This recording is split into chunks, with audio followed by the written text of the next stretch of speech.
शंकर भगवान को बेलपत्र चढ़ी हुई वापिस चढ़ सकती है, पर किसी भी देवता पर कोई फूल पुष्प आपने चढ़ाया, कोई पुष्प आपने चढ़ाया, ठंड का समय है या बारिश का समय है, पुष्प जो चढ़ाया हो सकता है कि मुरझाया नहीं हो। होता है ना ऐसा कभी कभी कि पुष्प मुरझाया नहीं हो, या उसमें ताजगी हो, सुंदर दिख रहा हो, बहुत अच्छा हो। और वो पुष्प चढ़ा हुआ तुमने अगर एक बार उठा लिया, उतर गया, उतरने के बाद फूल कितना भी सुंदर हो, फूल कितना भी ताजा दिखे, पर वो देवता को समर्पित नहीं हो सकता।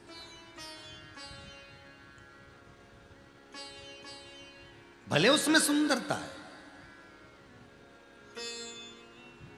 ठंड के दिनों में कई फूल ऐसे भी रहते हैं, भगवान के सामने आपने एक बार चढ़ा दिया, चढ़ाने के बाद वो रखे रहते हैं तो ऐसा लगता है कि बिल्कुल ताजे से दिख रहा है। तो कई माताओं की आदत रहती है उन्हीं फूल से वापस श्रृंगार कर देती है, या उन पुष्प की रंगोली बनाकर भगवान के सामने डाल देती है, पर वो गलत है, वो गलत है। जिस दिए में बाती लगी हुई है, बाती पूरी जल चुकी है, उसकी राख या उसका काला थोड़ा सा भाग दिए के अंदर रखा है और आपने दूसरी बाती रखकर उसको जला दिया, तो वो जलाया गया जो भाग है लक्ष्मी को छीर्ण कर देता है। 15 दिन तक व्यापार ठीक नहीं चल सकता। एक बार प्रैक्टिकल करके देखना।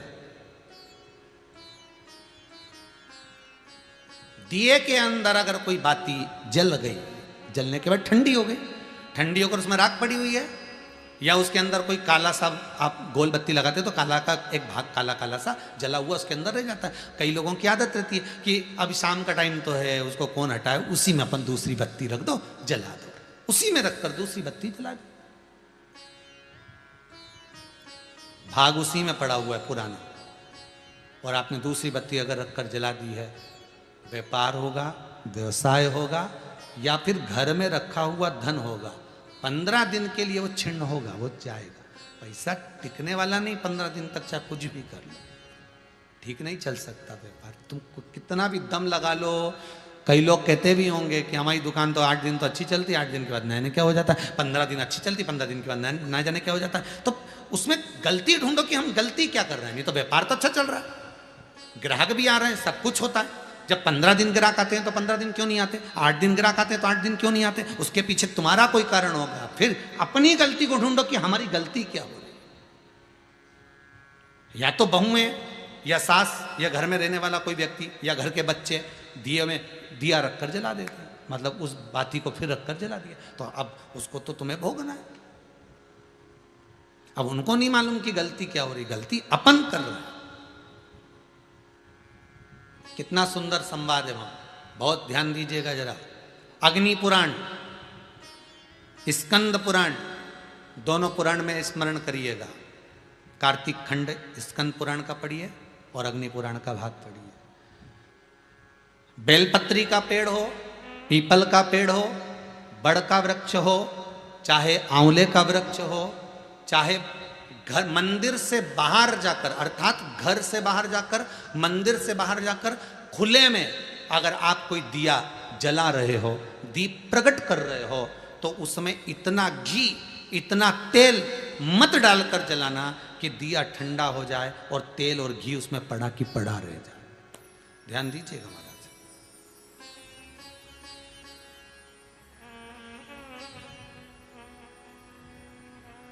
कई बार आपके साथ में भी हुआ होगा, आप दशा माता की पूजन करने गए हो, या पीपल की पूजन करने गए हो, या वृक्ष की पूजन करने गए, आंवले की पूजन करने गए, बेलपत्री का पूजन करने गए। तुमने तो दिए में घी डाल लिया ज़्यादा, बत्ती भी लगा दी तुमने, और इस भाव से लगाई कि जलेगा थोड़ी देर तक, और मालूम पड़े तुम्हारी पूजन हुई, हवा का वेग आया, दिया ठंडा हो गया और उसमें घी पड़ा रह गया, उसमें तेल पड़ा रह गया। महाराज, जिस व्यक्ति ने दिया लगाया है, जिस व्यक्ति ने दीप लगाया हुआ है, और अगर वो कुंवारी अवस्था में है तो अकेला शरीर का कष्ट भोगता है, और अगर उसकी शादी हो गई होती है तो पति और पत्नी दोनों को शरीर का कष्ट भोगना पड़ता है। कहीं कमर दुखेगी, कहीं घुटना दुखेगा, कहीं पीठ दुखेगी, आंखों में जलन होगी, कहीं ये सिर का जो गले का भाग होगा, कान के पास का ये दुखना चालू हो जाएगा, ये पीछे का भाग दुखेगा। तो कई डॉक्टरों को दिखाओगे, इलाज देखो जरा क्या, सब हमें जांच कर लो, जांच में तो कुछ भी नहीं निकल रहा, दवाई भी खाते हैं, थोड़े दिन आराम लगता है, फिर वैसे हो जाता है। कारण निकालना है तो कारण ढूंढो कि हमारे पुराण क्या कर रहे हैं। कारण हमने खुद उत्पन्न करा है कि किसी वृक्ष की पूजन करी, उसमें तेल घी की मात्रा इतनी बढ़ा दी कि हम तो जब तक बैठे दिया जल रहा था, उठ के गए, हवा लगी, दिया ठंडा हो गया, और उसमें जितने समय तक वो घी और तेल पड़ा हुआ है, 15 मिनट, 10 मिनट, 25 मिनट, 50 मिनट, 1 दिन, 2 दिन, 4 दिन, तो वो बार बार पलट पलट कर वो स्वास्थ्य को खराब करेगा ही, चाहे कुछ भी कर लो, कितनी भी जांच करो,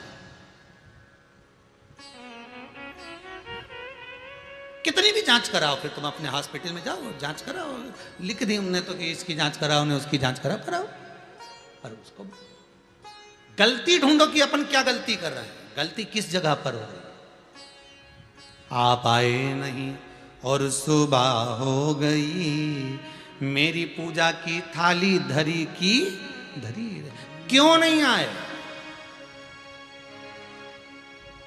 किस लिए? इसलिए नियम है, मंदिर के अंदर जो दिया लगता है वो भरा हुआ लगता है। कैसा लगता है? भरा हुआ लगाइए, क्योंकि इसमें हवा नहीं लगेगी, वो पूरा जलेगा। जितनी देर तक जलेगा उतनी देर तक सुख समृद्धि शांति देता है। बाहर जो दिया लगाया जाता है, बत्ती को केवल भिंगो कर रखिए, या आप जितनी देर परिक्रमा कर रहे हैं, पूजन कर रहे हैं, उतनी देर घी की कटोरी साथ लेकर जाओ, उतना सा घी डाल दो जितनी जरूरत पड़े। पर तुम तो इतने समझदार कि पहले से घर में से दिया भर के चलो, तुम तो इतने समझदार कि घर से दिया भर के चलो, कटोरी में कौन ले जाए, सास के काय को ले जा रही है, कटोरी में भर के रहने दे, दिया भर ले एक बार का, लगा देंगे, लग देंगे, चलेगा जब तक चलेगा, अपन आ भी जाएंगे तो चलते रहेगा। जलते क्या रहेगा, हवा का वेग आएगा, बुझा देगा, ठंडा कर देगा, ठंडा कराओ, घी पड़ा रहेगा, तुम्हें कष्ट प्रदान करेगा, तुम्हें रोग प्रदान करेगा, दुख।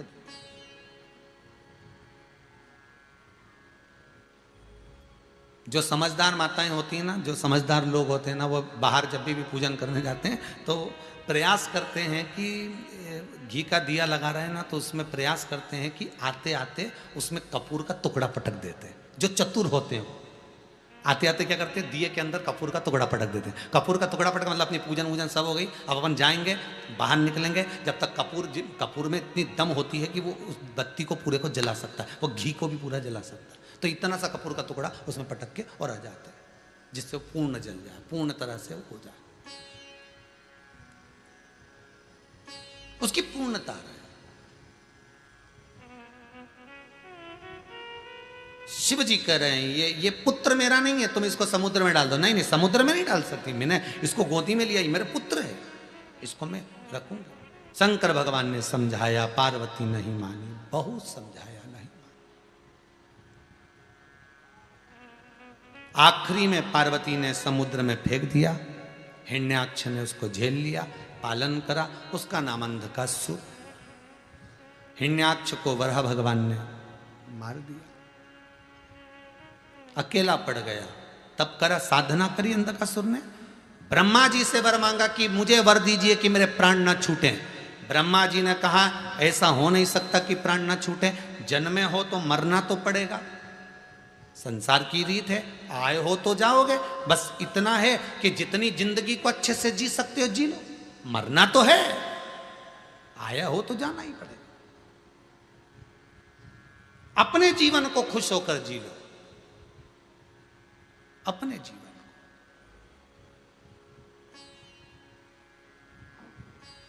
और जब अपने जीवन को अपन खुश होकर जी, तो अंधकासुर ने ब्रह्मदेव से कहा मैं मरूं ना, ऐसा वर दे दो। नहीं, मरना तो पड़ेगा। तो ब्रह्मा जी से वर मांगा।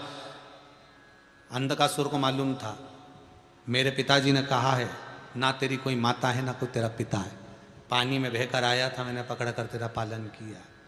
उसने कह दिया जिस दिन मैं अपनी माता को गलत दृष्टि से देखूं उसी दिन मरूं, उसी दिन मरूं। अब इसको क्या मालूम था, क्या मांग लिया।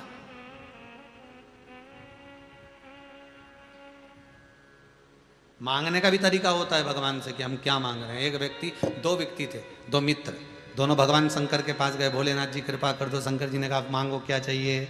एक बोला प्रभु ऐसी कृपा करना लोग मुझे दे दे दे दे दे दे, मैं किसी को कुछ ना दूं, ऐसी कृपा करना। दूसरा बोला मांग तुझे क्या चाहिए। शंकर जी से वो बोला प्रभु ऐसी कृपा करना कि मेरे हाथ से खूब दान पुण्य संकीर्तन पुण्य होता रहे, शिव महापुराण की कथा होती रहे, मैं खूब दोनों हाथों से लुटाता रहूं, कम ना हो, खूब लुटाऊं पर कम ना पड़े।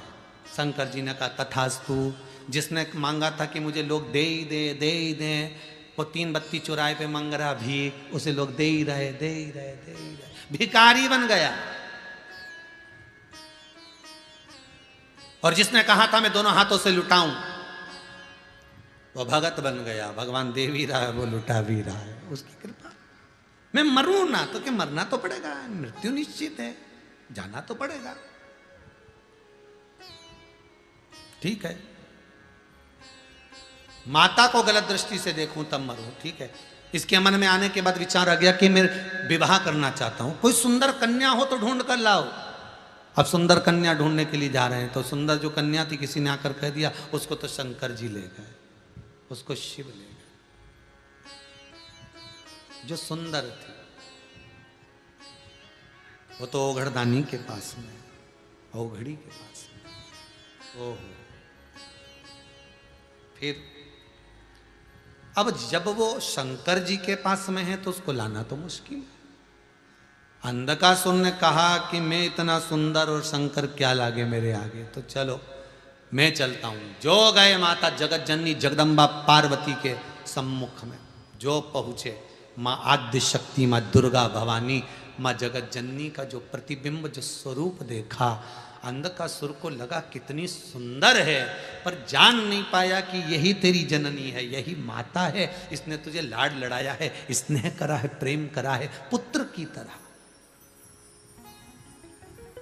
यही तेरी माता है।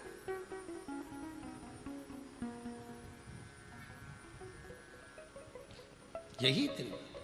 क्रोध आवाज लगाकर बोला अरे ओ सुंदरी, मैं तुम्हें अपना बनाना चाहता हूं।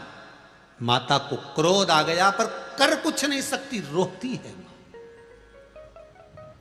मां। जब गुस्से में आती है तो रोती है, इससे ज्यादा कुछ नहीं, केवल रोती।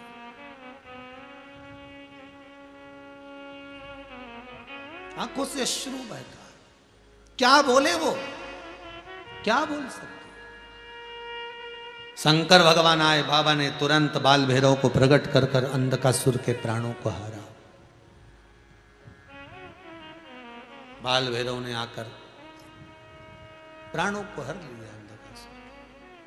मां नहीं चाहती थी कि ये मरे, क्योंकि पुत्र जैसा रखा है, पर गलत विचार, गलत सोच, गलत दृष्टि जब आती है व्यक्ति के भीतर, जब व्यक्ति की चित्त वृत्ति में गलत चीज भरा जाती है तो उसका नष्ट होना निश्चित है। एक बात सही कही लोगों ने कि अपने हाथ से अपने पांव पर कुल्हाड़ी मारना, ये सत्य है। विनाश का जब समय आता है, विनाश काले विपरीत बुद्धि, आप कितना भी समझाओ उस व्यक्ति को, समझना नहीं आता। वो हमेशा यही विचार में रहता है कि उसकी अभिमत्ता, उसका अहंकार, उसका काम, उसका लोभ, उसकी तृष्णा, उसकी आसक्ति, उसकी वासना उसको निभने नहीं देते, समाप्त कर देते, समाप्त कर देते। और अंधकासुर के साथ वही हुआ, चले गया, मां रोती बिलखती रही।